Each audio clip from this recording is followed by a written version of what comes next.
Hi, I'm Dick Myers. Welcome to the Baynet's coverage of General Election 2016. My guest today is an at-large candidate for St. Mary's County Board of Education, Krush. Nice to have you here. Thank you very much for coming. You're running against Kathy Allen, who's, I guess, a three-term school board member. Why did you decide to run? Well, basically, I have a daughter who teaches at Chopticon and a son-in-law who was a vice principal there, who's now principal at Northern High School. They kept coming home with stories about what's going on in the public schools as far as the educational system goes. And having taught for 33 years myself, some of these things made me fairly angry. And I thought, well, I could either sit here in my chair and stew about it and do nothing, or I can stand up and try and do something. So running for the board is my attempt to stand up and do something about it. Tell us about your teaching career. All right. I taught for 33 years. I started teaching in the Omaha public school systems in Omaha, Nebraska. Then moved to Maryland and taught at Thomas Stone High School for 30 years. I taught art. I also taught at the elementary level in summer school and adult education in night school, as well as coaching wrestling for 16 years. So think about back to your decision to become a teacher. Why did you do that? In the beginning, it was just a path I thought I would explore. I didn't plan to really stay in teaching for more than 5 years, but when the 5 years was up, I had children going into education, being educated, going into kindergarten, and I saw that their schedule, my schedule matched perfectly, and I could spend more time with my family, my children, if I continued to teach, so I made a career out of it. Were you able to make a difference? I think so. I've had students come back and tell me that, they've made a difference. I've had parents of students come back and tell me that I had an effect on their children. So I hope it was a good effect. Do you think your experience in Charles County is transferable to St. Mary's? Are the systems similar? The systems are very similar. And not only did I taught in Charles County, but my children all went to school here. I had 3 children, Paul and Kevin and Leslie. They all attended Oakville Elementary and went to Margaret Brent Middle School, Chopticon High School. My son Paul, after graduating, attended the Naval Academy where he graduated. My son Kevin graduated from Virginia Tech, and my daughter Leslie, who's now a math teacher at Chopticon, graduated from Mary Washington in Fredericksburg. Mm-hmm. So what stories were you being told by your daughter about what's going on in the school system? Oh, there are things like this 1-hour lunch shift they have now. Yeah. And how absurd that appears to be to me, to release your entire student body for an hour in the middle of the day. There's just so many things that can go wrong when you do that. Things like the 3 high schools being cut 2 teachers each this year, and then the central office increases the amount of employees they have. We don't need more people in the bureaucracy at the mansion on Moakley Street. We need more teachers in the classroom. We need smaller class sizes so the students can have a better opportunity to learn. It's difficult to learn in a large class of 30-some students. If you can get your class sizes down to around 20 or so, they have a much better opportunity to learn. Are you, other than your daughter, are you hearing from other teachers disappointment about the one lunch program? Yes, I am. Quite a bit. I could have brought a list. Sure. I asked my daughter to, write down the different complaints she's hearing from the different teachers. And of course, my daughter and son-in-law, they entertain and have teachers over quite a bit, and I talked to them at that time too. I also know teachers at Leonardtown High School. I don't know many teachers or any at Great Mills. The argument, one of the arguments in favor of one lunch is that it gives opportunities for students to participate more in clubs and extracurricular activities. They can do it during lunch where they don't have to stay over after school, and maybe transportation might be a problem. Right, but when you do the math on this, you're roughly round this off to 1,600 students in one of the high schools. They have cafeterias that can facilitate 400 students. They used to have 4 lunch shifts, which mathematically came out perfect, 400 kids, seating 400 in the cafeteria. Now you're dumping 1,600 students out to a cafeteria that can only facilitate 400 students.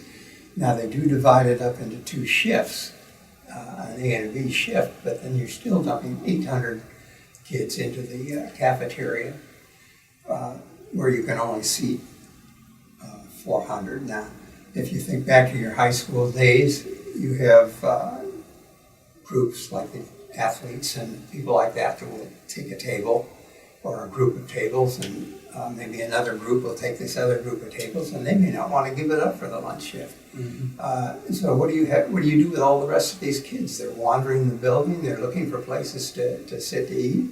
My daughter says she has people come into her classroom that she doesn't even know, asking her, can they sit down and eat their lunch there because they have no other place to go. The biggest problem, though, and a fear that I have, is that all these kids, then they're allowed to use their cell phones during this period. Right. Someday, 2 kids are going to decide they're going to have a fight. And fights occur in high schools. And they're going to say, we're going to meet at such and such a place. Or one student's going to tell his friends, I want to jump somebody at such and such a place. And the cell phones are going to pop out, and they're going to say, there's going to be a fight in 5 minutes at such and such a place. 1,000 kids will descend on that spot. Teachers, administrators, nobody will be able to break through that to get to that fight. Somebody's going to get hurt one of these days. So you're running against Mrs. Allen, who has 3 terms under her belt. Are you running against her specifically? Is there something that she's done that you feel you could do better, as an example? No, I'm not. I'm not running against her because I think she's done anything, bad or wrong. It's just that right now there's not a single person on the Board of Education that has a background in education. Nobody's had a career in education. I think it's important that the Board of Education have at least one member that's an educator, someone who's had boots on the ground inside the school who can say, this is a good idea and here are the reasons why, or this isn't a good idea and here are the reasons why. Here are the reasons why that I can bring that from my 33 years of experience in the classroom that I think is important, and it just doesn't exist on the Board of Education right now. Mm-hmm. Now, Kathy Allen's been there for 16 years. Mary Washington's been there for 20 years now. We don't need a lot of people on there that have been there for a lengthy period of time, as much as we need somebody there that has an experience in education. What do you think about term limits? I think we should have term limits. And I base that on just looking at the federal government. You have term limits on your presidents. You don't have term limits on your congressmen and senators. And look at the mess we have up there. And they spend so much time trying to get reelected up there, and not enough time representing the people. That wouldn't occur so much in the Board of Education, but I think you can be there too long. I think fresh ideas are needed. The school board this coming year is going to be left with a decision that's almost a no-win situation about the governor's decision to not start school until after Labor Day. If you're sitting on the school board, how will you handle that situation? Well, when I was a teacher, the worst part of the year for me was between the day school opened and just after Christmas vacation, because there were so many vacations in there and so many interruptions to the school day. And when you have a day like today, Columbus Day, the kids see a vacation coming up, and it isn't just the day off that they get, it's a couple of days before they get all riled up and out of focus and off track, looking forward to the vacations. It's just a big interruption. I would look to that period of time to find days like Columbus Day that we could probably eliminate and pick up the days that we need to fill the time between the 15th of June and the day after Labor Day, I believe is the time period that they have. I guess one of the targets is the spring break. Are you not in favor of touching it? As a teacher again, I would be willing to shorten Christmas break, or even well, you can't shorten Thanksgiving, but and take some of these others out. I would not shorten the spring break, because by the time spring break rolls around, both the teachers and the students need a break from each other. Mm-hmm. And they need an extended break. And the spring break comes right before all this testing that they do. And it's a good time to take a nice, say, week off. But any other vacation, I think we could either shorten or eliminate. So I'd be interested in what you feel about the school board's budgeting process and how successful they've been. A couple of years ago, the school board had a $6 million deficit. This year, they have a $2 million surplus. I mean, is that just the vagaries of the school budgeting process, or could they do a better job? And if so, how would they go about doing it? I think they could do a much better job. Like you said, there was a $6 million shortfall that they said they had. And then the superintendent blamed it on the pregnant teachers. And when that backfired on them, all of a sudden they found the $6 million. Well, who loses $6 million? They shouldn't even be losing 6 cents. You know, it's ludicrous. And then they find, the little paper that I read said they found $3 million this year. They go through all the negotiations for the salary. And then after that's all said and done, all of a sudden this $3 million comes up. Now they gave the teachers a slight raise, but they counterbalanced that by raising their contribution to the health insurance.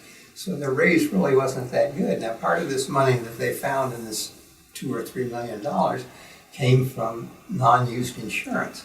Well, instead of going back and saying, okay, we raised your insurance and we'll use some of this money to take it back where it was supposed to be and give you your raise, they decided, well, no, we'll do books and we'll do this and we'll do that, and then we still have another $1 million that we haven't decided what we're going to do with. They shouldn't be finding money like that. That money should all be out in the open. There's just not enough transparency. Is that a lack of oversight on the school board's part? Because I think what happens is the school staff does the budget, and then the school board just, approves it or not, and generally approves it. So I would think that the school board should have a better idea of the tricks that are being played here, where this money just shows up all of a sudden. They should have a better grasp on where this money is. In St. Mary's County, with the base and all the engineers, there seems to be a focus on STEM. And I'm wondering what you think about that. And then as a longtime art teacher, are we not taking care of the non-STEM related subjects that still need to be taught by the school system?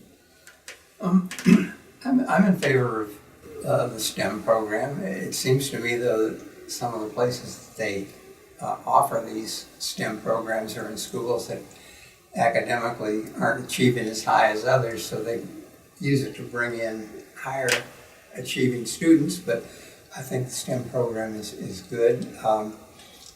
I do have a little problem with the Forest Center not because they're going to high tech with their technology and stuff. That's good. But what they seem to be doing is cutting back on things for kids that aren't going to be college bound. Things like the trades, like plumbing and electricity and so forth. They offer that, but I think we should spend a lot more emphasis on that and leave the academic part of it for the kids that are going to plan on going to college more to the schools themselves. I think it's very important that we provide things for the the students that aren't college bound, so they have a jump on the careers. There has been some criticism of the elimination of the fire and rescue programs too. Yeah, anything like that, that you seem to get a lot of the kids that aren't college bound. I think we need more emphasis on that, because not every child is either capable of going to college or wants to go to college. We can't take the school system and just say we're preparing everybody to go to college. It just isn't feasible. It isn't fair to the kids that aren't headed that way.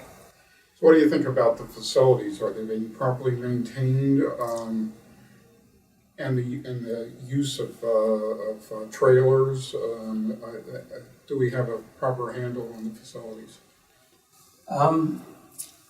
I'm most familiar with Chopicon, because I live near there and my daughter teaches there, and that building is very well kept. I don't believe they have any trailers there, so I think the facility is being used quite well. I think a lot of the trailers seem to be used in the lower levels, but we had trailers at Thomas Stone. They were nice. You did have to go outside in weather sometime to get to them, but I think the facilities are pretty well handled in St. Mary's County, and I think they're well maintained. Is this your first run for elected office? This is my first run for anything political. So, well, that's right. You've been a teacher all these years. What do you think of this? I mean, is it good that the school board position is an elected position? Well, yeah, I suppose it is. I don't think people really pay attention at the ballot to the Board of Education. I think their concerns are at higher levels, and we're kind of the bottom of the barrel. So I don't think people inform themselves very well on who's running and why they're running. This is the first time, like I said, I've run for anything. I'm not a political person. My wife told me, don't do this. This isn't you. You know, you're not going to like it. And this part of it, I'm not very comfortable with. But it's the only way I can get to the Board of Education to handle the problems that I like to handle. How are you getting to people? Are you seeking volunteers, as an example, to help in your campaign? Yeah, I have people that are volunteering. I have signs up. I go to venues like this and things like the county fair and other things where they have a parade or a place where I can meet people. But again, I'm not a politician. This is all new to me. I'm taking it a step at a time. Do you have a website? I have a Facebook page. And how would people get to that? Just my name. Okay. Just one final question. Your assessment of the job that's been done by Superintendent Smith.